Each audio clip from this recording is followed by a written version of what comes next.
video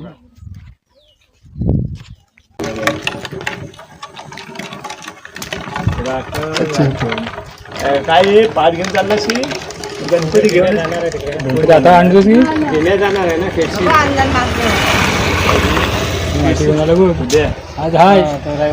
आमच्या मुंबईकरांना काय झालं गणपतीला या आता अशा वेळेला येतात पण नको त्या मध्येच येऊन उपयोग काय उत्सव कधी असतो गणपतीचा उत्सव असतो त्याला आम्हाला यायचा होलीतून यायचा होलीतून माहिती पडतं आता गाव होलीत ना आलो दोन तीनदा आलोय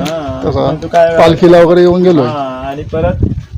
मे मध्ये होलीतून पाडवेला म्हणजे कधीतरी यायला पाहिजे गावची संबंध तुला मला सांग आता आपलं तुमचं आम्ही आपलं ओळखतो बाकीचे कोण तुला ओळखतंय जोपर्यंत 10 लोकांमध्ये किंवा 25 लोकांमध्ये बसत नाही तुला ओळखू शकत नाही आपण प्रॉब्लेम तोच होतो जिथपर्यंत